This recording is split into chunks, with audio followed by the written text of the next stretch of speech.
नमस्ते। थर्ड आई में आपका स्वागत है। उत्तर प्रदेश की राजनीति और दिलचस्प होती जा रही है। रोज कोई ना कोई, कल प्रधानमंत्री जी गोरखपुर में उन्होंने बड़े बड़े अनाउंसमेंट किए। अखिलेश यादव जी और जयंत चौधरी जी ने कल पश्चिमी उत्तर प्रदेश में बड़ी रैली की। आज कांग्रेस की प्रियंका गांधी जी ने महिला घोषणा पत्र रिलीज किया लखनऊ में। अब ये समझ में लोगों को लगा भाई ये महिला घोषणा पत्र क्या है। असल में पहली बार ऐसा हुआ कि एक कोई नैरेटिव या एक कोई ग्राउंड रूल्स कोई दूसरी पार्टी सेट करती हुई नजर आई। नहीं तो अभी तक क्या हो रहा है कि बीजेपी एक कुछ सेट करती है और बाकी लोग उसको फॉलो करते हैं। बीजेपी जय श्री राम बोलेगी तो बाकी लोग मंदिर जाना शुरू कर देंगे। बीजेपी कुछ बोलेगी तो अभी तक रिएक्शन हो रहा है। लेकिन पहली बार अभी हाल की पॉलिटिक्स में यह हुआ कि प्रियंका गांधी ने एक अनाउंसमेंट किया कि हम 40% उम्मीदवार महिलाएं देंगे इस बार। अब वो 403 सीटें हैं और कांग्रेस उसमें से अगर वैसे करें तो करीब 160 उम्मीदवार महिलाएं की होगी, जो बड़ी बात है। उसके बाद उन्होंने एक नेक्स्ट स्टेप लेके सबसे पहले मेरे हिसाब से बाकी किसी पार्टी की कोई बातें आ रही थी, उन्होंने कुछ प्रतिज्ञाएं और ये सब तो किया था, लेकिन उन्होंने महिलाओं केंद्रित जो घोषणा पत्र जो है, जो महिलाओं की बात कर रहा है, उसको आज लखनऊ में जारी कर दिया। उसको 6 अलग अलग भागों में किया है, स्वाभिमान, स्वावलंबन, सम्मान, इस तरह से करके किया। वो डिटेल्स में मैं अभी आपके साथ नहीं जा रहा हूँ। उसमें उन्होंने कहा है कि सरकारी नौकरियों में भी 40% का आरक्षण महिलाओं का हो जाएगा। जो 20 लाख नौकरी देने की बात कर रही है कांग्रेस, उसमें से 8 लाख उनको होगा अगर कांग्रेस आती है। सारा कुछ अगर पे है। 3 सिलेंडर मुफ्त दिए जाएंगे, सरकारी बसों में महिलाओं के लिए मुफ्त यात्रा होगी, इस जो बच्चियां हैं उनके लिए स्मार्टफोन, स्कूटी का वो अलग अलग प्रावधान है। ये सब बातें उन्होंने कही हैं। जो आगे बढ़ने से पहले मैं एक बार फिर आपसे आग्रह करूं कि चैनल को प्लीज़ सब्सक्राइब करिए। चैनल की मेंबरशिप के ऑप्शंस हैं, मेंबर्स बन जाइए। आपके मेंबर बन जाने से और आपके थोड़े छोटे मोटे सब्सक्रिप्शन से हमें चैनल ठीक से चलाने में सुविधा होती है। वन टाइम आपके सहयोग का भी ऑप्शन है, उसको भी अगर हो सके तो वन टाइम सहयोग कर दीजिए। अब बात हम लोग जरा ये कर लें कि ये जो प्रियंका गांधी आज उत्तर प्रदेश में जिस तरह से एक्टिव हो गई हैं और माहौल बनाने रही हैं बीजेपी के खिलाफ, उसमें अगर स्वैट एनालिसिस करें तो उनकी स्ट्रेंथ क्या है, वीकनेस क्या है, अपॉर्चुनिटीज़ क्या है, थ्रेट क्या है। तो सबसे पहले आइए हम लोग उनकी स्ट्रेंथ समझ लें कि उनकी स्ट्रेंथ क्या है। सबसे पहली बात तो यह है कि प्रियंका गांधी रिलायबल है। एक जनरल परसेप्शन की मैं बात कर रहा हूँ। एक आम व्यक्ति को वो रिलायबल लगती हैं। उनको ये नहीं लगता है कि ये कुछ भी आके अनाउंस कर देंगी। जैसे एक हमारे कुछ नेता, आज देश के भी कुछ ऐसे नेता हैं जिनके बारे में ये कि तो कुछ भी अनाउंस करते हैं, कुछ भी झूठ बोल देंगे। प्रियंका गांधी के बारे में परसेप्शन ये कभी नहीं बना है कि वो झूठ बोलती हैं। दूसरा जो मुझे लगता है कि एक बड़े जनमानस को लगता है कि इंदिरा गांधी की रीइंकार्नेशन कह लीजिए या असली उत्तराधिकारी कह लीजिए, या लोग ये कहते हैं कि इंदिरा गांधी के ट्रेट्स प्रियंका गांधी में दिखते हैं, ऐसा लोगों का कहना है। और इंदिरा गांधी इस देश की एक बहुत सक्सेसफुल, एक बहुत सशक्त, केवल देश की नहीं, उन्होंने विश्व में अपनी छाप छोड़ी थी, चाहे बहुत से वो केसेस, मैं उसमें अभी नहीं जा रहा हूँ। एक दूसरा बात प्रियंका गांधी ने जो पिछले कुछ दिनों में अर्जित की है वो संवेदनशीलता की है। कहीं कोई दुर्घटना हो रही है, कहीं कोई पुलिस का अत्याचार हो रहा है, प्रियंका गांधी वहाँ उत्तर प्रदेश में मौजूद है। उनकी उसके लिए चाहे वो लखीमपुर घटना में उनको जाने नहीं दिया जा रहा था, गिरफ्तार किया जा रहा था, लेकिन वो उपस्थित हैं, लड़ रही हैं। और एक चीज़ जो मामूली नहीं है वो भी इम्पोर्टेंट है कि ये जो सारी चीज़ें हो रही हैं, जैसा आज उन्होंने कहा भी कि अगर हो सकता है कि हम जो अपने उम्मीदवार उतार रहे हैं 40%, वो जीते ना हारें, लेकिन नेता तो बन जाएंगे, उनका सशक्तिकरण तो हो जाएगा, एम्पावरमेंट तो हो जाएगा। ये फैक्ट भी है, ये भी मैं मानता हूँ। तो कहीं ना कहीं उनकी आंख 24 के जनरल इलेक्शन की ओर भी है, क्योंकि उत्तर प्रदेश में अगर आज कांग्रेस सब जगह सारी सीटों पर लड़ रही है तो 24 के लिए उसका एक बेसिक वातावरण तो ठीक बन ही रहा है। और सबसे अंत में जो उनकी स्ट्रेंथ है वो कहीं दिखाई भी पड़नी शुरू हो गई है। अभी जो सर्वे हो रहे हैं उसमें कांग्रेस को पिछले इलेक्शन में 6% वोट मिले थे 2017 में, जब वो लड़ी थी सपा के साथ।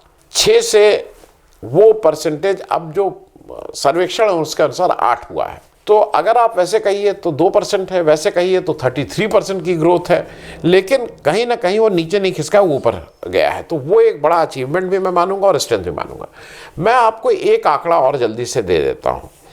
आंकड़ा इसलिए क्योंकि उसके रेफरेंस में मैं मतलब वीकनेस पे जाऊं उससे पहले मैं क्या क्या खतरा है इनके ऊपर, वो उसके पहले मैं आपको आंकड़ा दे दूं। पिछले चुनाव में 2017 में बीजेपी ने 403 में से 384 उम्मीदवार उतारे थे। बाकी उन्होंने अपने सहयोगी दल, अपना दल और ओम प्रकाश राजभर की पार्टी के लिए दिया था। 46 महिलाएं कैंडिडेट थी। 46 मतलब 12% उन्होंने टिकट महिलाओं को दिए थे अपने कुल टिकट्स में से।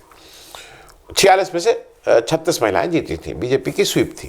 कांग्रेस ने 114 जगह इलेक्शन लड़ा था, 12 महिलाओं को टिकट दिया था, जो इन टर्म्स ऑफ परसेंटेज 11% महिलाओं को टिकट मिला था, 2 महिलाएं जीती थी।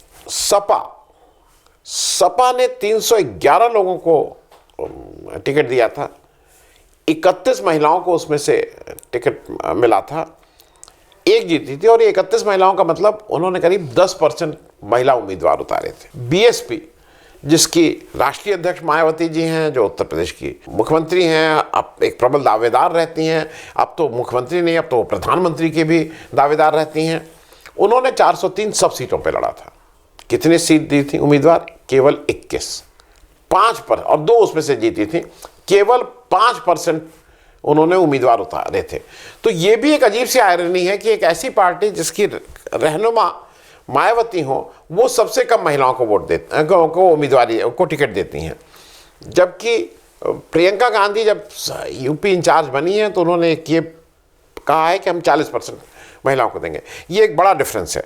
अब जरा वीकनेस की बात कर लें कि कहाँ कहाँ जो वीकनेस है इस समय प्रियंका गांधी यूपी में कांग्रेस की और ये जो नया प्रयोग कर रहे हैं उसको लेके। सबसे बड़ी वीकनेस मुझे ऐसा लगता है कि सेंट्रल नेतृत्व पे इस समय प्रश्न चिन्ह लगा हुआ है। वो जो अनिश्चय है ना कि कौन प्रेसिडेंट बनेगा, नहीं बनेगा, G23 क्या होगा, वो ठीक है, सोनिया गांधी जी ने कहा कि नहीं मैं ही प्रेसिडेंट हूँ, वो सब ठीक है, लेकिन एक अनिश्चय सा माहौल है और उसको कोई डिनाई नहीं कर सकता है। दूसरी वीकनेस जो मुझे लगती है कि छोटे दलों के साथ अभी तक कोई बहुत बड़ा कोई समन्वय नहीं हो पाया है कांग्रेस का। अब उसके लिए कितना प्रियंका गांधी की जिम्मेदारी है, कितना लोकल लीडरशिप की। और तीसरा, उत्तर प्रदेश में कोई सेकंड लाइन ऑफ लीडरशिप आपको दिखाई ही नहीं दे रही है। आप अगर किसी भी दल में चले जाइए तो एक सेकंड लाइन ऑफ लीडरशिप है। भाजपा में तो है ही, सपा में भी एक सेकंड लाइन ऑफ लीडरशिप है, कांग्रेस में आपको सेकंड लाइन ऑफ लीडरशिप नहीं दिखाई दे रही है। अब जरा अपॉर्चुनिटी की बात कर लें। अपॉर्चुनिटी, जो सबसे बड़ी अपॉर्चुनिटी यह है कि आम जन बीजेपी से नाराज है। स्टेट की एंटी इनकम्बेंसी है, सेंट्रल गवर्नमेंट की एंटी इनकम्बेंसी है और लोग नाराज हैं। अब ये एक बड़ी अपॉर्चुनिटी, उस नाराजगी का फायदा सपा ज्यादा उठाती है, बसपा उठाती है, कांग्रेस उठाती है, ये बात देखनी होगी। दूसरा, बीएसपी का वोट खिसक रहा है। अब बीएसपी, एक समय में बीएसपी और सपा बिल्कुल बराबर माने जाते थे, लेकिन आज की तारीख में बीएसपी सपा से बहुत पीछे हो चुकी है। तो क्या इलेक्शन आते आते, जैसे इस समय कहा जा रहा है करीब 13% वोट की बात है बसपा की, तो वो जो उनका खिसकता हुआ वोट है वो भाजपा में जाएगा कि सपा में जाएगा कि कांग्रेस में जाएगा, वो देखने वाली बात होगी।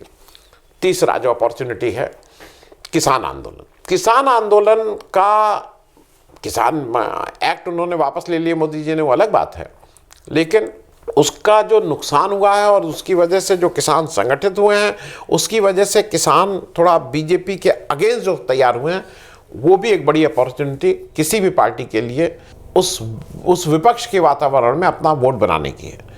अब प्रियंका गांधी के लिए थ्रेट्स क्या हैं? मेरे हिसाब से सबसे पहला थ्रेट उनका था प्रशांत किशोर, घर का बिजली। आप प्रशांत किशोर को पिछले 6 महीने 8 महीने से पाले हुए थे आप लोग, उनको सारे डिटेल, सारे वो ये अच्छाई, ये बुराई, ये यहाँ ये वहाँ, आप उनके साथ शेयर कर रहे थे और उनको एक तरह से करीब करीब आपने कांग्रेस पार्टी देने का मन भी बना लिया था, लेकिन वो नहीं हुआ। तो प्रशांत किशोर के पास जो ये है वो एक आपका बड़ा थ्रेट है, वो आपको लगातार इस पर कहीं ना कहीं आहत करता रहेगा। दूसरा, यूनाइटेड जो विपक्ष है वो यूनाइटेड नहीं है, उसमें कोई आपस में समन्वय नहीं है, वो एक थ्रेट है। तीसरा मेरे हिसाब से कि एक बड़ा थ्रेट यह है कि जाति और धर्म। उत्तर प्रदेश बिहार में इलेक्शंस बहुत कुछ जाति धर्म पे होते हैं। अब जो चैलेंज प्रियंका गांधी का है कि जाति धर्म को तोड़कर क्या वो महिलाओं का एक अलग जिसको कह रहे हैं डिवीजन या वोट बैंक बना पाएंगे, उसकी संभावना है, उससे आप इनकार नहीं कर सकते हैं। ऐसा नहीं है कि सारे घरों में जहां पुरुष देते हैं वही महिलाएं देती हैं, बहुत सी महिलाएं हैं, और खास करके अब जैसे जैसे समय निकल रहा है महिलाएं अपने मन से भी वो देती हैं, वोट देती हैं। और इसका एक मैं कहूँ कि शायद प्रियंका गांधी ने जानबूझ के नारी से ज़्यादा, उन्होंने कहा है ना लड़की हूँ लड़ सकती हूँ, तो टारगेट उनका यूथ है, यूथ मतलब लड़कियाँ और इस तरह की हैं, तो वो टारगेट वहाँ कर रही हैं जहाँ पे वो ज़रूरी नहीं है कि, और ये फैक्ट भी आप अपने घर में देख लीजिए, संभावना मैं बोल रहा हूँ परसेंटेज, ज़्यादा परसेंटेज की संभावना है कि मेरी पत्नी जहाँ मैं वोट दे रहा हूँ वहाँ दें, लेकिन मेरी लड़की मैं जहाँ वोट दे रहा हूँ वहाँ देगी, इसकी संभावना बहुत कम है, क्योंकि बच्चे अपने ढंग से सोच रहे हैं। तो इसलिए वो उसको कितना उत्तर प्रदेश में वो चेंज हो पाएगा ये देखना है। और एक जो बड़ा थ्रेट ये है, जिस तरह से उत्तर प्रदेश में सरकारी संस्थाओं का दुरुपयोग हो रहा है, उसको कितना रोक पाएगा कोई, ये अभी आने वाला समय बताएगा। ले दे के मुझे ऐसा लगता है कि एक ये इन्होंने नई पहल की है, उसका स्वागत इसलिए है क्योंकि उन्होंने एजेंडा ये सेट कर रही हैं। अब बाकी लोग इस पर देखेंगे कितने लोग कितने महिलाओं को उम्मीदवारी देते हैं। ये निश्चित है कि 40% महिला उम्मीदवारी के चलते बाकी पार्टीज में भी ज़्यादा महिला चेहरे आपको इस बार दिखाई देंगे। Thank you so much. अगर आपको दी पब्लिक के कार्यक्रम पसंद आते हैं तो इन्हें लाइक करें। अगर आप इस वीडियो को YouTube पर देख रहे हैं तो चैनल को सब्सक्राइब करें, और अगर आप इसे Facebook पर देख रहे हैं तो दी पब्लिक के पेज को लाइक करें। अगर आप चाहते हैं कि हम निष्पक्ष पत्रकारिता को जारी रखते हुए आपसे जुड़े मुद्दों पर सवाल उठाते रहें तो हमें सहयोग करें। आपका छोटा से छोटा सहयोग भी इस मुहिम को जारी रखने में हमें ताकत देगा। डोनेट करने के लिए डिटेल्स जो हैं वो डिस्क्रिप्शन बॉक्स में दी गई हैं। धन्यवाद।